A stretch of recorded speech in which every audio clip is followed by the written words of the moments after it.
नमस्कार। RSAT exam 10 मार्च 2024 को होगा, जिसके पार्ट 7 के इस वीडियो में आपका हार्दिक स्वागत है। प्रश्न नंबर 1, निम्न में से क्लाउड स्टोरेज प्लेटफॉर्म का उदाहरण कौन सा है? जब भी एग्ज़ाम दें तो सबसे पहले हमको क्या करना है, प्रश्नों को अच्छे से पढ़ लेना है। पेपर के सारे प्रश्नों को अच्छे से पढ़ना है और सजेस्ट करना है कि इसका क्या आंसर हो सकता है। तो क्लाउड स्टोरेज ऐसे स्टोरेज को कहा जाता है जो ऑनलाइन होता है।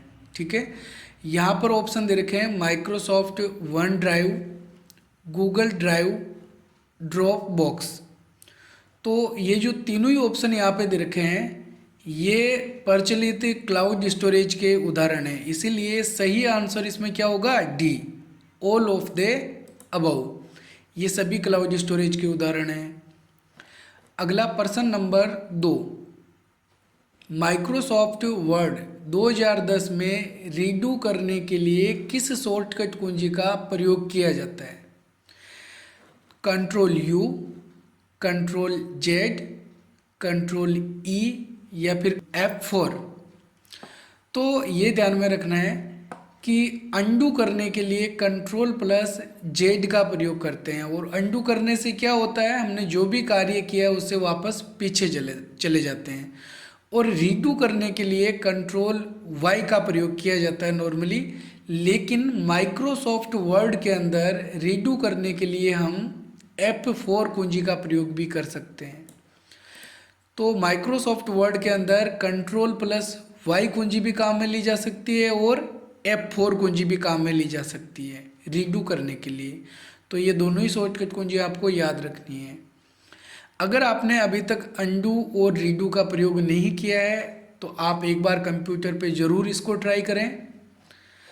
अगला प्रश्न नंबर 3, कंप्यूटर में किसी फाइल या फोल्डर को बिना रिसाइकल बिन में भेजे हमेशा के लिए मिटाने हेतु किस शॉर्टकट कुंजी का प्रयोग करते हैं?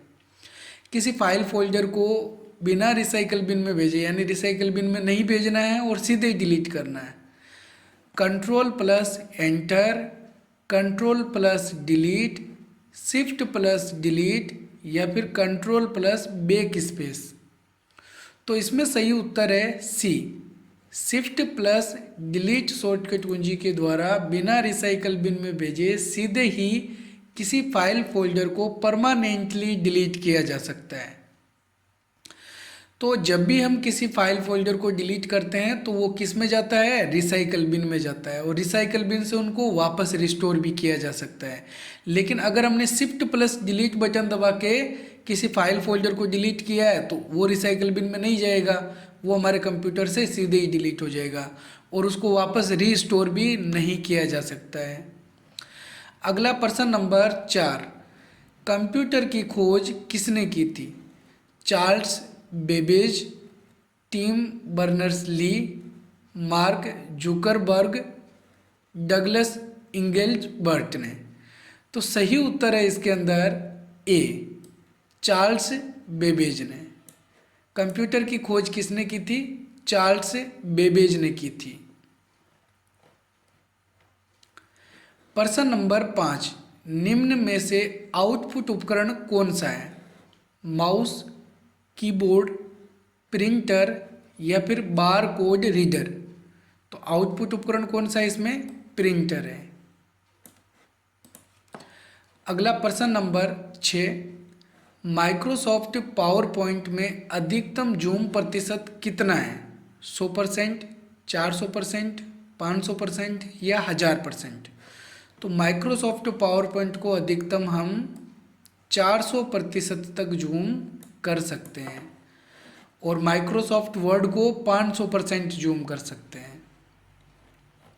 अगला प्रश्न नंबर 7, निम्न में से कौन सी हार्ड डिस्क ड्राइव में ज़्यादा सूचना स्टोर की जा सकती है? 70 GB, 60,000 MB, 50,000 KB या फिर 256 GB।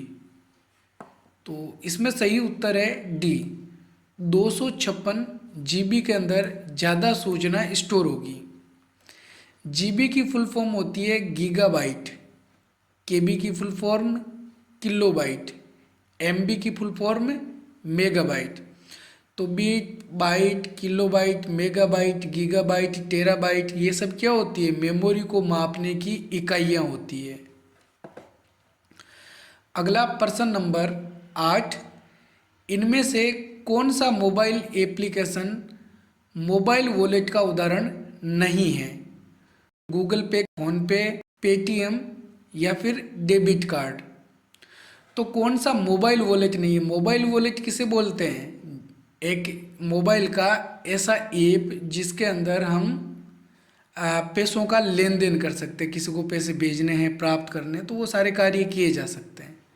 तो गूगल पे के द्वारा किया जा सकता है, फ़ोन पे और पेटीएम के द्वारा कर सकते हैं, लेकिन डेबिट कार्ड के द्वारा नहीं कर सकते हैं। डेबिट कार्ड कोई ऐप नहीं होता है। अगला प्रश्न नंबर 9, कंप्यूटर को चालू करने की प्रक्रिया को क्या कहा जाता है? स्टार्टिंग, प्रोग्रामिंग, हाइबरनेटिंग या फिर booting.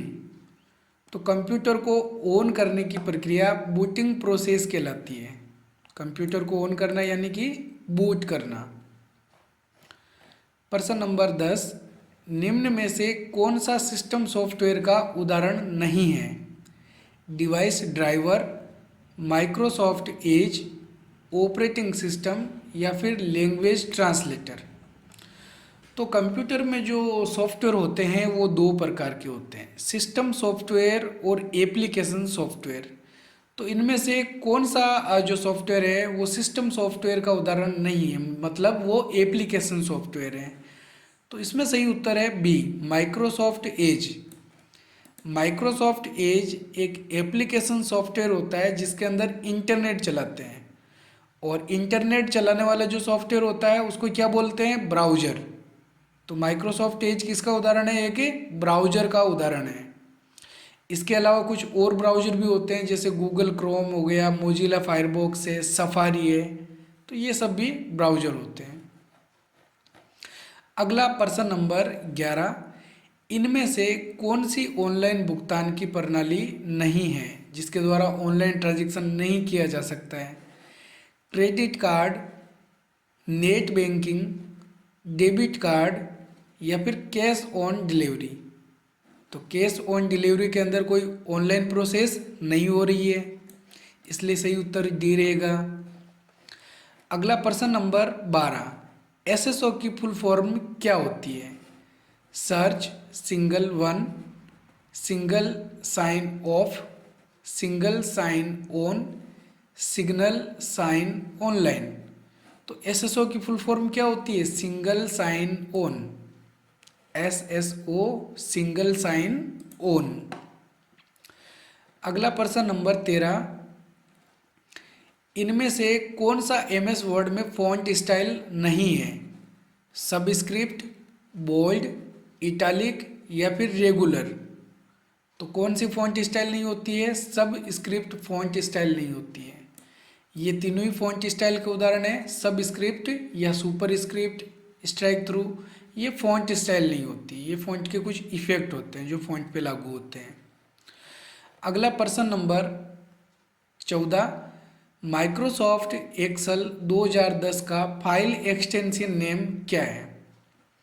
.docx, .xlx, .xlsx, .bmp। तो माइक्रोसॉफ्ट एक्सेल का फाइल एक्सटेंशन नेम होता है .xlsx। अगला प्रश्न नंबर 15, माइक्रोसॉफ्ट पावर पॉइंट 2010 में एक स्लाइड से दूसरी स्लाइड पर जाते समय दिखाई देने वाले इफेक्ट को क्या कहा जाता है? Animation, slide effect, slide transition, slide animation. तो जो इफेक्ट स्लाइड के ऊपर लागू होता है उसको हम बोलते हैं स्लाइड ट्रांजिशन।